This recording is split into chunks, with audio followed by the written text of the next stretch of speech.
국토교통부 보고드리겠습니다. 첫째, 서민 주거 안정을 위해서 주택 공급을 확대하고 전세 사기 피해자를 두텁게 지원했습니다.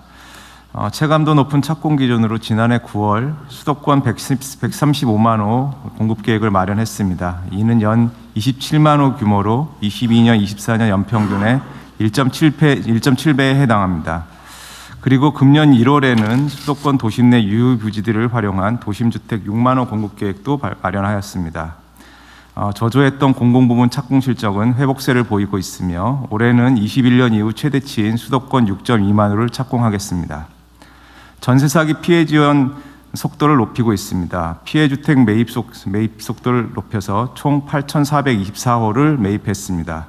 무권 계약 피해자에 대한 신속한 지원을 위해서 선지급 후정산 제도를 도입했고 임차 보증금의 3분의 1을 국가가 보장하는 최소 보장제를 마련하였습니다.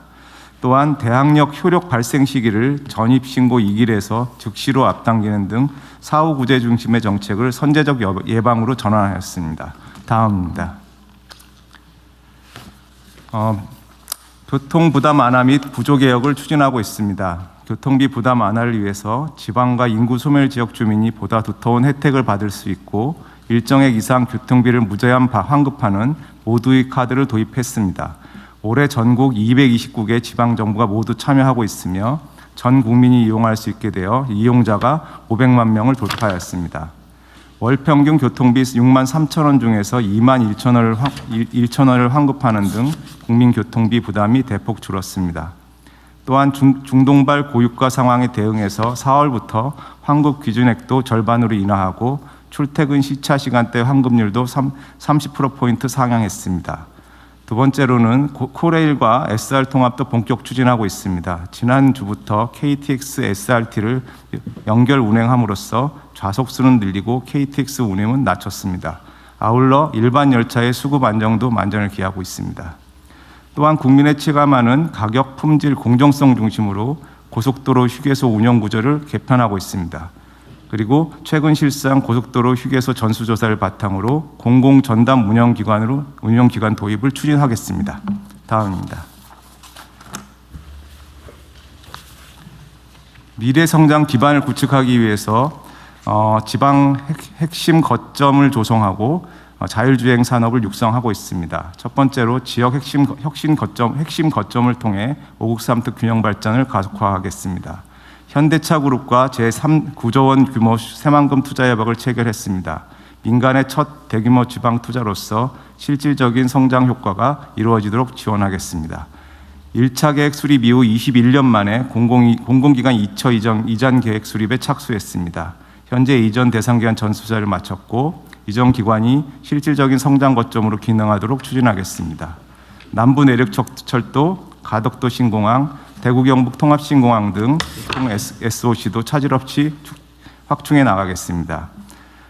끝으로 자율주행 세계 3대 강국으로 도약하기 위해서 전력을 다하고 있습니다. 도시 전체가 거대한 시험 무대가 되는 자율주행 실증 도시를 도입합니다.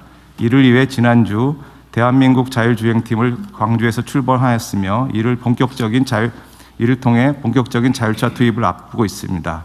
또한 자율주행 트럭의 유성 화물 운송도 최초로 허가함으로써 6월부터 택배 운송이 시작됩니다. 이상 보고를 마치겠습니다. 국토부는 세 페이지로 하라고 그러니까 많이 제외하고 중요한 것만 한 모양이에요. 한 일이 상당히 많이 있을 텐데. 어쨌든 국토부는 업무량이 워낙 많은 부처라서 고생이 많을 겁니다. 고속도로 휴게소는 어쨌든 감사도 깔끔하게 잘하고 해가지고 좀 개선될 여지가 많이 생긴 거죠? 구조적인 그 계약 관계를 확실하게 파악하고 있기 때문에 확실하게 개선될 거라고 생각하고 있습니다. 네. 하지만 이게 휴게소는 맛없고 비싸고 불친절하고 이게 막 국민들한테 전부 다 각인이 돼 있는데 그 이유가 이 구조적 문제 때문이잖아요. 예, 그렇습니다. 그리고 거기에 무슨 전직 저 도로공사 직원들이 뭐 이상한 단체 만들어가지고 속된 말로 해먹었다면서요. 거기에 빨대를 꽂아놓고 있었던 거라고 생각합니다. 근데 그거는 공식 이익 배정받은 것만 그런 거지 그 외에 뭐 물품 거래라든지 이런 것까지 하면 사실은 훨씬 더 많을 거예요. 아마도.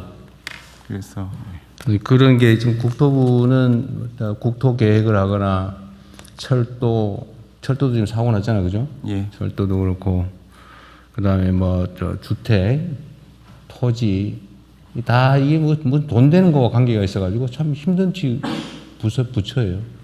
투명하고 공정하고 네. 객관적으로 잘 해야지 여기는. 그리고 지금 어쨌든 지금까지 수도권 중심으로 이제 주택 가격 폭등할 뻔한 거를 잘 적절히 관리해 온 것도 크게 잘한 일이죠. 국토부의 성과 중에 하나입니다. 그런데 아침에 내가 기사를 하나 봤는데 그게 뭔 말인지 잘 모르겠던데 제가 국무회의 방에도 올려놨잖아요. 이번에 보다 내가 참 기가 차서 그냥 보다 중간에 말아버렸는데 이번에 비거주 1주택 소유자들도 집을 팔 수 있는 기회를 주자. 네. 그리고 우리가 발표하는 시점으로부터 2년을 넘지 않은 범위 내에서는 2년 동안은 입주를 좀 늦게 해도 된다. 그렇습니다.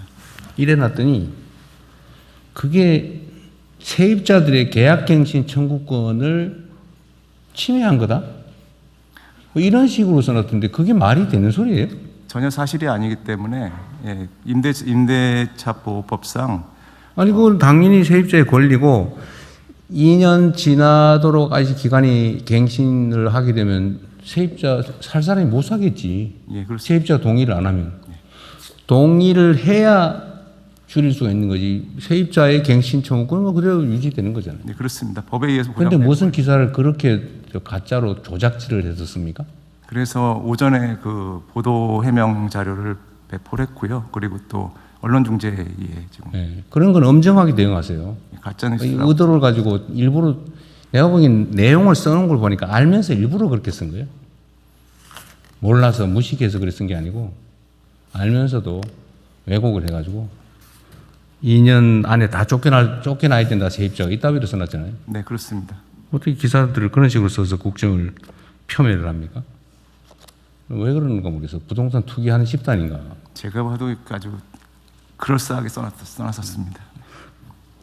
조금만 자세히 보면 전혀 안 그럴싸해요. 네. 명백한 조작 왜곡이라서. 어쨌든 그런 이 국가 정책을 왜곡하고 호도해가지고 뭔가 다른 목표를 이루려고 하는 경향들이 일부 있어요. 특히 부동산 투기는 그래요. 부동산과 관계된 데는 너무나 광범위하게 부동산 투기에 이해관계를 가진 집단이 많아가지고 거기 매달리는 집단이 많은 것 같습니다. 그러니까 중심을 잘 잡고. 며칠 전에도 그 매물이 나왔는데 그거를 중국인들이 다 금매를 다 들어갔다는 그런 매체인가 샀다고 하는 것도 그것도 거짓말이었다면서요. 완전 거짓말입니다. 그 왜 그런 식의 거짓말 기사를 쓴 거예요, 도대체? 통계 자료를 자세히 보면 다 나오잖아요. 이게 외국인 총 거래량이라면서요. 예, 그렇습니다. 그 중국 혐오증 뭐 이런 거 유발하려고 일부러 그러는 거죠. 근데 그런 건 어떻게 그 법무부에서 보면 그런 거 처벌 대상 아닙니까? 명백하게 가짜 뉴스 쓰는 거? 처벌 조항 없나요? 네, 그 점에 대해서 뭐 사실관계가 그러니까 좀 기존에는 명예훼손과 뭐 모욕 등 기존 형법으로 처벌을 해 왔었는데요. 가짜 뉴스 대응 관련해서는 그것을 처벌하기 위한 정보통신망법상 처벌하기 위한 법안이 작년 가을에 국회에서 통과된 것으로. 그건 이제 배상에 관한 거고 형사처벌은 그 전기통신사업법인가 뭐 거기에 그 가짜 뉴스, 가짜 정보를 흘려가지고 공공의 질서에 뭐 피해를 입히거나 이러면 처벌하게. 옛날에 그냥 가짜 뉴스를 유포하는 것 자체를 처벌하다 위헌 판결이 났고 그걸 내가 알기로는 법률 개정을 했는 걸로 아는데 이렇게 명백하게 언론이라는 기사라는 이름으로 허위를 유포해서 정책 혼선을 주는 건 처벌할 수 있지 않나? 아니 뭐 검토 한번 해봐 주세요. 예, 그 부분에 대해서 말씀드리겠습니다. 뒷부분에 민정. 네네. 예, 말씀 주신 대로 그 전기통신법이 개정이 돼서 가짜 뉴스를 통해서 경제적 이득을 취득한 경우에는 형사처벌을 할 수 있게 돼 있습니다. 이득을 취하는. 그래서 최근에 이제 유튜브를 통해서 가짜 뉴스를 해서 그걸 통해서 경제적 이득까지 얻은 경우에는 형사처벌을 하고 있습니다. 그 약간 점잖아 보이는 그 지면 기사, 인터넷 기사를 쓰는 것 자체는 처벌하기 어렵겠네요. 그 그렇습니다. 그게 영리를 얻을 경우에 한해서 이제 처벌하게 돼 있고 그 외에 이제 구체적으로 명예훼손이나 모욕이 있을 때는 형법으로 처벌하고 있습니다. 이상입니다.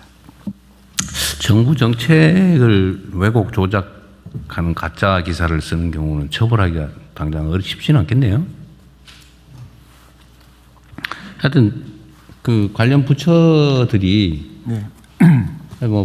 저 정정보도 청구를 하든지 뭐 반론보도 청구를 하든지 해서 이런 건 확실하게 책임을 물으세요. 그냥 나중에서도 한참 지난 다음에 그러면 그 제목 고쳐줄게 이래가지고 또 대충 넘어가잖아요. 저희 직원들이 아주 굉장히 어렵게 만든 정책을 한순간에 망가뜨리는 거기 그러니까요. 때문에 적극적으로 대응해야 된다고 생각하고 있습니다. 그것도 얼마나 고민해서 만든. 그리고 그런 것도 있어요. 그 기사 중에 맨날 막 바뀐다. 뭘 바뀌기는 똑같은 거죠. 예를 들면 이 발표하는 시점으로부터 2년을 허용해 준 거잖아요. 네, 맞습니다. 저번에 다주택자는 그때로부터 예. 하니까 3개월 편차가 생겼나 본데 그거 똑같은 기준으로 한 거잖아요. 그 부분도 해명 같이 했습니다. 네. 하여튼 다른 부처들도 마찬가지로 이런 거 그냥 넘어가지 마세요. 열심히 일해가지고 정책 결정해서 해놓으면 그걸 이상하게 왜곡 조작 보도해가지고 혼선 일으키고 또 시장에 나쁜 신호 주고 아주 못된 사람들이에요. 네, 다음 하십시다. 예, 해양수산부입니다. 먼저